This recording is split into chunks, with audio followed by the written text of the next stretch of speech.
My fiancé's family pressured me for a prenup, so I added a surprising clause they didn't expect. 31 male, have been with my fiancé for 3 years. We got engaged 6 months ago and the wedding is supposed to be in 4 months. I say supposed to be because after what happened yesterday, I honestly don't know if there's going to be a wedding at all. Some background. I'm a software engineer. I make good money, not wealthy, but comfortable, around $145K a year. I own my condo outright because I got lucky with some stock options from a startup I worked at in my 20s. I have about $280 in retirement accounts and another $90K in savings and investments. For a 31-year-old, I'm doing pretty well. My fiancé works in marketing. She makes around $65K. She has some student loan debt still, about $30K. She doesn't own property. Her finances are fine, but definitely not as secure as mine. Her family is wealthy. Like actually wealthy. Her father owns a chain of car dealerships across the region. Her mother hasn't worked in 30 years. They live in a massive house, drive luxury cars, vacation in Europe every summer. You get the picture. Here's the thing though. Despite their wealth, they've always treated me like I'm somehow beneath them. Not good enough for their precious daughter. Her father has made comments about how I'm just an employee, while he's a business owner. Her mother once asked if I was sure I could afford the ring I bought. The ring was $8,000. I paid cash, didn't finance a penny. 2 months ago, her father called me into his study during a family dinner. Very formal, very serious. He sat behind his desk like we were in a job interview and said that before the wedding could proceed, I would need to sign a prenuptial agreement. I actually wasn't opposed to this. Prenups make sense. They protect both parties. I said I'd be happy to review one. Then I saw the document. It was 12 pages long. Their family lawyer had drafted it. And it was completely one-sided. The highlights. Any assets I brought into the marriage would become marital property. After 5 years. Any increase in my retirement accounts during the marriage would be split 50-50 in a divorce, regardless of who filed. If we divorced, I would be responsible for paying off any of her remaining student loans. I would pay alimony based on lifestyle maintenance. If she chose to reduce her working hours after having children, her inheritance from her parents would remain 100% protected and separate forever. Any gifts from her family during the marriage would remain her separate property. But here's the kicker. There was absolutely nothing protecting my assets.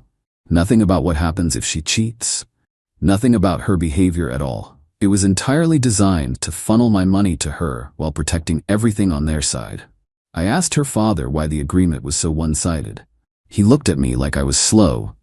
Because you have more to lose. This protects my daughter. From what exactly? From ending up with nothing if things don't work out. And what protects me? He actually laughed. You're a man, you'll be fine. Men always land on their feet. I took the document home and showed it to my fiancée. I expected her to be horrified, to take my side, to tell her father this was ridiculous. Instead, she said, I mean, it does seem fair to me. You make more money, and my parents just want to make sure I'm taken care of. That was the first crack. I hired my own lawyer. Cost me $400 for the consultation alone. Told him I wanted to negotiate a fair prenup, not reject the concept entirely. He reviewed their document and literally laughed out loud. This wouldn't hold up in court, he said. It's so one-sided, a judge would likely void it. But more importantly, do you really want to marry into a family that thinks this is acceptable? Good question. My lawyer drafted a counterproposal. It was actually fair. It protected both of our premarital assets equally. It had reasonable provisions for alimony. It addressed what would happen in various scenarios, including job loss, disability, and children. And yes, I added an infidelity clause. The clause stated that if either party engaged in infidelity during the marriage, they would forfeit their claim to 75% of the marital assets they would otherwise be entitled to, plus pay the other party $50,000 in damages. Either party. It applied to both of us, completely equal. We scheduled a meeting at her family's lawyer's office to review both documents. Her father insisted on being there. Her mother came too, dressed like she was attending a society luncheon. My fiancée sat next to me, but somehow it felt like she was on their side of the table. The lawyer went through my counter-proposal point by point. Her father was nodding along, looking smug, probably thinking he could pressure me into abandoning most of it. Then the lawyer got to the infidelity clause. He read it out loud. In the event that either party engages in marital infidelity, defined as romantic or sexual relations with a person outside the marriage, the offending party shall forfeit 75% of their marital asset claim and pay the non-offending party $50,000 in damages. Her father's face went from smug to confused to something I can only describe as panicked. That's not standard," he stammered. "Actually, infidelity clauses are increasingly common in prenuptial agreements," my lawyer said calmly. Her mother jumped in. "This is outrageous. You're accusing our daughter of being a cheater before you're even married." "I'm not accusing anyone of anything. The clause applies to both of us equally. If I cheat, I pay her.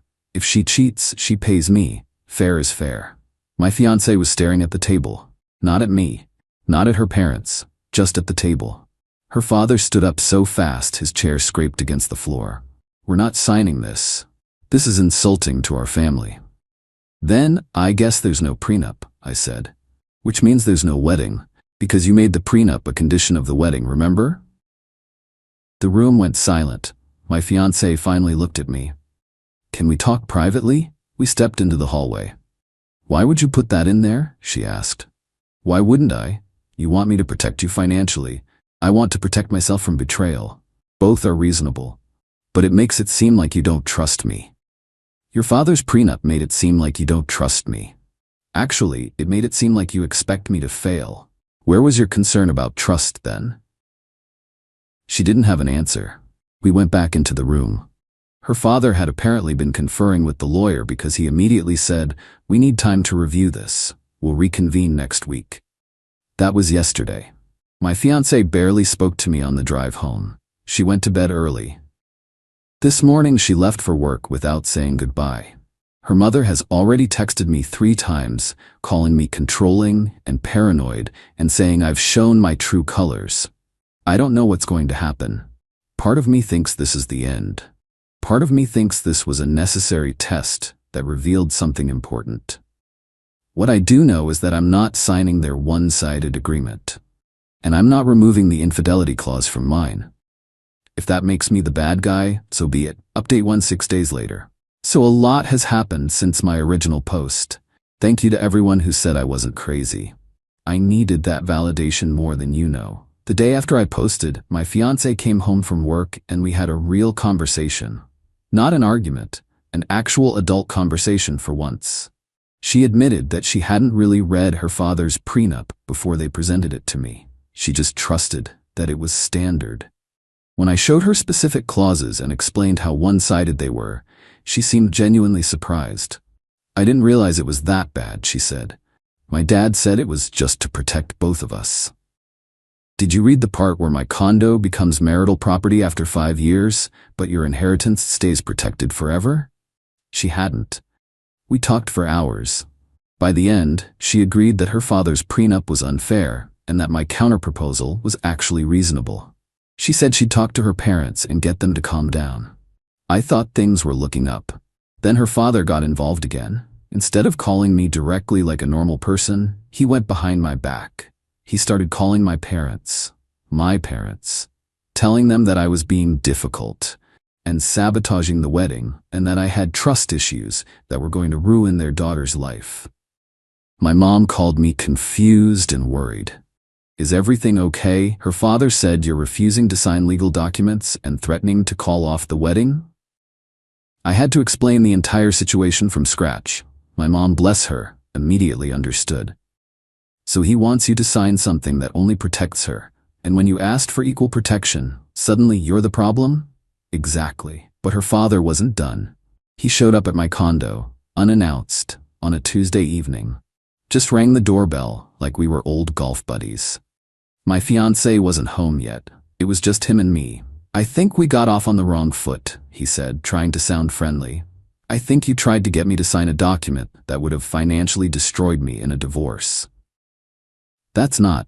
Look, I'm just trying to protect my daughter." "From me specifically? What exactly do you think I'm going to do to her?" He didn't have a good answer for that. He stumbled over some words about just in case. And you never know what happens, and planning for the worst. Then he made an offer. What if we remove some of the clauses you objected to? We can make it more balanced, but you have to remove that infidelity thing. It's offensive to my family. Why? What do you mean why? It implies my daughter would cheat. It implies either of us could cheat. I'd be bound by the same clause. But you're a man. It's different. I actually laughed. How is it different? Because, he trailed off, because you think it's more likely she'll cheat than I will? His face went red. That's not what I said. Then why does the clause only bother you in one direction? He left shortly after that. Didn't get what he wanted. But here's where it gets interesting. That night, my fiancée came home acting weird. Jumpy. Kept checking her phone every few minutes. When I asked about her day, she gave one-word answers. I didn't snoop on her phone. I want to make that clear. But I did notice something. She'd been texting someone constantly. Every few minutes, her phone would light up. And every time it did, she'd angle the screen away from me. We'd been together 3 years. She'd never done that before. I decided to do something I'm not proud of. I pretended to fall asleep on the couch while watching TV. Around midnight, she went to the bathroom and left her phone on the charger in the bedroom. I looked. The messages were with her college roommate. Someone I'd met maybe twice at group dinners. The conversation was mostly venting about me, about the prenup situation, about how stressed she was. But there was one exchange that made my blood run cold. Her roommate, "Have you told him about what happened last year?" My fiancé, "No. And he can never find out. That's why my dad is so freaked out about the infidelity clause." Her roommate, "That's why?" Girl, my fiancé, "It was one time, and we weren't engaged yet. It doesn't count." Her roommate, "If it doesn't count, why are you so scared of him finding out?" My fiancé, "Because he'd leave me, and my dad would kill me for blowing this." I put the phone back exactly where I found it. I went back to the couch. I didn't sleep for the rest of the night. The next morning I acted completely normal. I needed time to think. So let me get this straight. Her father pushed an aggressive one-sided prenup. He freaked out specifically about the infidelity clause. And apparently something happened last year that would make that clause very relevant. I don't have proof of anything concrete, just a text conversation that could mean several things. But combined with her father's bizarre insistence that the infidelity clause was offensive, it paints a picture I don't like. I've contacted my lawyer again. I'm not confronting anyone yet. I need more information before I blow up my entire life. But I'm starting to think the prenup drama was never about protecting her from me. It was about protecting her from the consequences of something she already did. More updates when I have them. Update 2, 8 days later.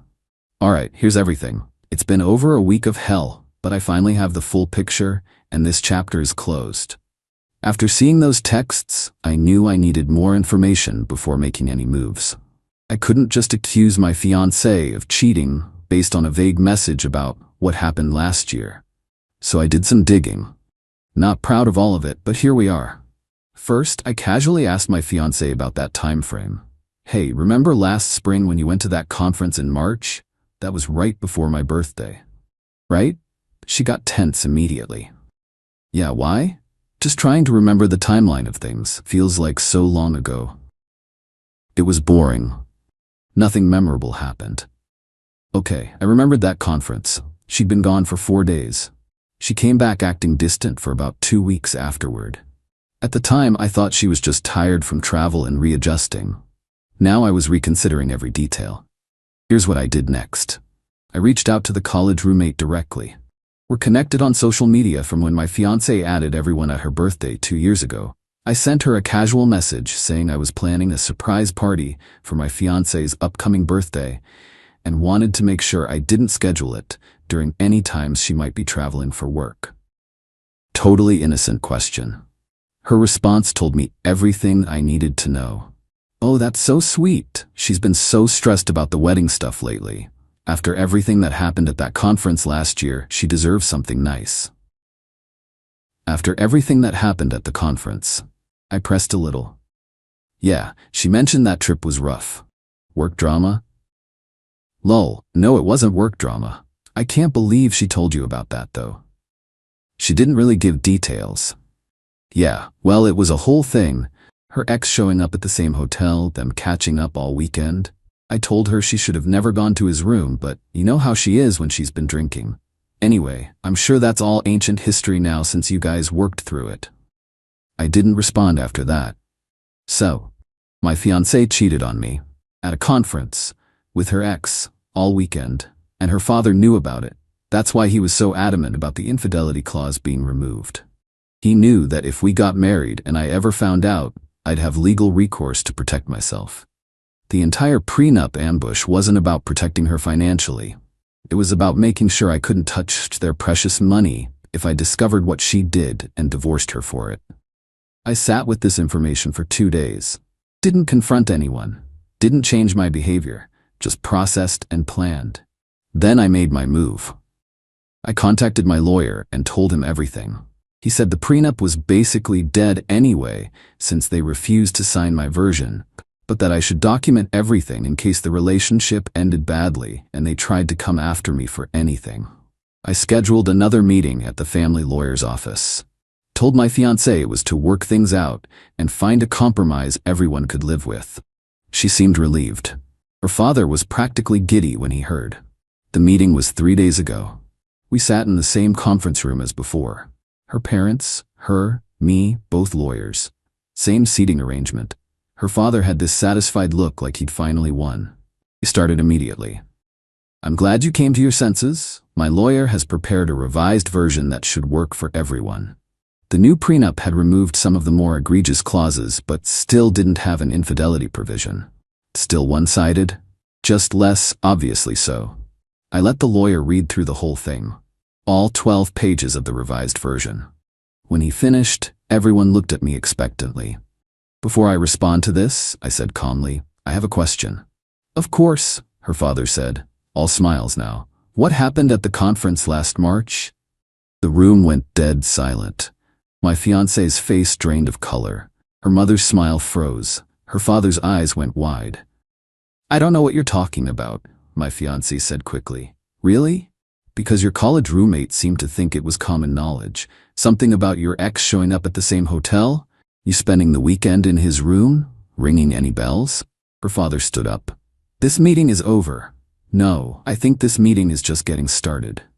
I stayed seated, completely calm. See, I finally understand why you were so desperate to get that infidelity clause removed. It wasn't about protecting your daughter's dignity. It was about protecting her from the consequences of something she already did. My fiancée started crying. It was one time. We weren't even engaged yet. I was going to tell you eventually. When exactly? After we were married? After you had legal access to half my assets, regardless of what you'd done. It didn't mean anything. Then why hide it for over a year? Why have your father draft a prenup specifically designed to shield you from being held accountable for infidelity? Her father jumped in. Now wait just a minute. I didn't know about any of that when I drafted the prenup. Your daughter literally texted her friend saying my dad is freaked out about the infidelity clause because of what happened. So either you're lying right now or she was lying to her friend. Which one is it? They looked at each other. Neither spoke. Here's what's gonna happen, I said, standing up. There is no wedding, there is no prenup, there is no us. We're done. My fiancée grabbed my arm. Please, we can work through this. Couples survive infidelity all the time. Couples who are honest with each other might. But you weren't honest, you actively hid it from me for over a year. Your whole family helped hide it. You manipulated me while I planned a future with someone who didn't exist. Her mother finally spoke. You're throwing away 3 years over one mistake? I'm walking away from people who think it's acceptable to deceive me and then draft legal documents to protect themselves from the deception. That's not a mistake. That's a strategy. I headed for the door. Her father tried one last thing. If you walk out of here, you're making an enemy. I know a lot of people in this area, business owners, lawyers, people who can make your life very difficult. I turned back to face him. You're threatening me? Right now? After everything your family just put me through? I'm just saying, think about what you're doing. I've thought about it plenty. Good luck explaining to your business associates why your daughter's engagement ended. I'm sure she cheated and we tried to cover it up with a predatory prenup. We'll play great at the country club." His face turned purple, but he didn't say anything else. I walked out. My now ex-fiancée has called me probably 35 times since then. I haven't answered once. Her texts have ranged from apologetic to angry to desperate and back again. "You're ruining my life over ancient history. It was before we were engaged, technically. You were barely paying attention to me back then anyway, so maybe it's your fault. My father's going to make you regret this. Please, can we just talk? I love you." Classic. Somehow it's still my fault, even though she's the one who cheated and lied about it for over a year. Her mother sent a long email about how I'm giving up on love over pride, and how every relationship has secrets, and how I'll regret this when you're alone at 40. I don't think I will. Here's where things stand now. I'm out. Completely. I called the venue and canceled my half of the deposits. Lost about $3,000, but honestly worth every penny. I've told my family the whole truth, and they're completely supportive. My mom said she never liked the way her father looked at me anyway. My dad said he's proud of me for having self-respect. My lawyer is keeping everything documented in case her father actually tries to follow through on his threats. So far, it's been quiet on that front. Probably because he knows he has no leg to stand on, and any public fight would just spread the real story further. I'm not going to pretend I'm fine. 3 years is a long time. I thought I was going to marry this woman. I thought her family would become my family. I had imagined holidays and kids and growing old together, but I'd rather be alone than be with someone who lies to my face while their father drafts contracts to protect the lie. The irony is her father was right about one thing. I did need protection going into this marriage, just not from divorce, from them. To anyone reading this who's dealing with something similar, trust your gut. If someone's family is pushing an unfair agreement, ask yourself why. And if they freak out when you ask for equal terms, there's probably a reason they don't want you to have them. Thanks for following along. I'm gonna be okay. Eventually.